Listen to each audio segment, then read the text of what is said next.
मैं तृप्ति भटनागर आप सभी का स्वागत करती हूँ इस पॉडकास्ट जिंदगी जिंदाबाद पर, जिसमें हमने सम्मोहक कहानियों के माध्यम से विभिन्न जीवन के अनुभव और सीख प्रदान करने का एक छोटा सा प्रयास किया है। हम आज जो भी हैं निश्चित तौर पर अपनी आदतों की वजह से ही हैं। समय से कार्य करना भी एक आदत है और काम को टालना भी। जल्दी उठना भी एक आदत है तो देर तक सोना भी। सिगरेट, तंबाकू, शराब पीना भी एक आदत है और ना पीना भी। ईमानदार रहते हुए जीवन व्यतीत करना भी एक आदत है और छल कपट से जीना भी। हर चीज जो हम करते हैं वो हमारी आदतों की वजह से ही करते हैं।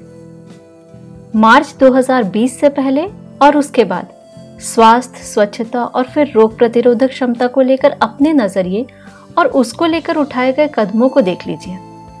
जैसे हमने थोड़े ही दिनों में इन चीजों को लेकर अपनी प्राथमिकता बदली है, ठीक उसी तरह हम अपनी हर आदत को बदल सकते हैं, फिर चाहे वो कितनी ही पुरानी क्यों ना हो। जिन्हें असंभव लगता हो वे बताएं कि आप बड़े हैं या आपकी आदतें। आप अपने परिवार से ज्यादा प्यार करते हैं या अपनी आदतों से। आदतें ना तो एक दिन में बनती हैं, ना ही एक दिन में छूटती हैं। लेकिन अगर आप स्वयं से प्यार करते हैं तो आपको कुछ आदतों को छोड़ना तो कुछ नई आदतों को अपनाना होगा। तो फिर आज से ही क्यों ना शुरू करें।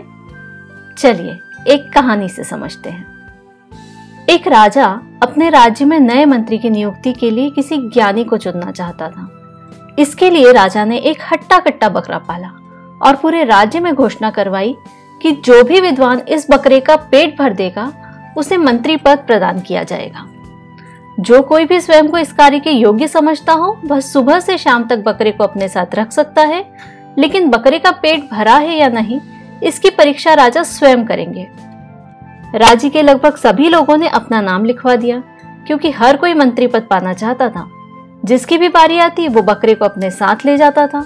सुबह से शाम तक तरह तरह के अन्न और घास इत्यादि खिलाता और उम्मीद करता कि बकरे का पेट भर गया होगा, निश्चित ही पद उसे मिलेगा। लेकिन जब राजदरबार में राजा बकरे के सामने घास डालता तो बकरा अपनी आदत से मजबूर घास खाने लगता था। उसे भूखा घोषित कर दिया जाता और स्वयं को विद्वान सिद्ध करने आया व्यक्ति लज्जित होकर वापस चला जाता।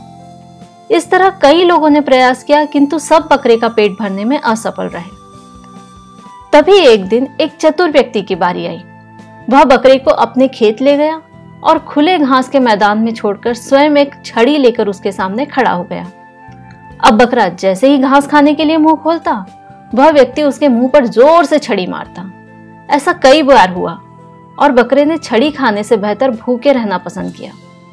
इस तरह बकरे की एक नई आदत हो गई। अब वह जब भी उस व्यक्ति को छड़ी लिए सामने खड़ा देखता घास की ओर से अपना मुंह ही हटा लेता।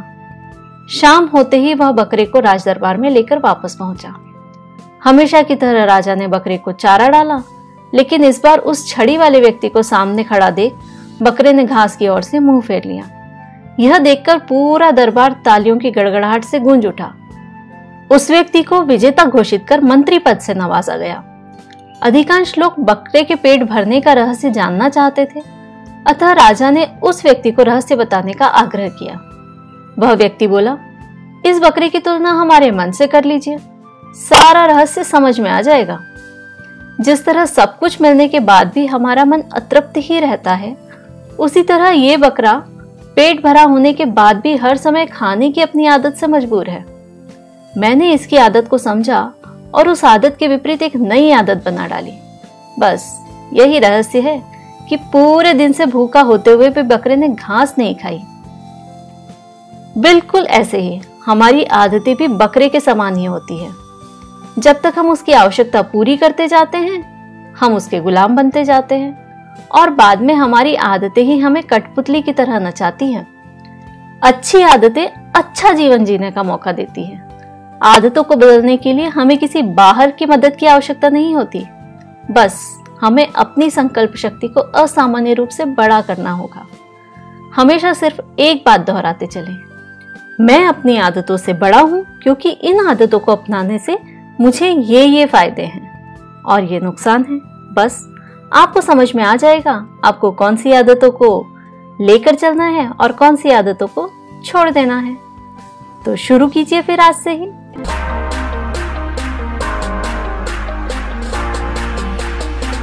जिंदगी जिंदाबाद।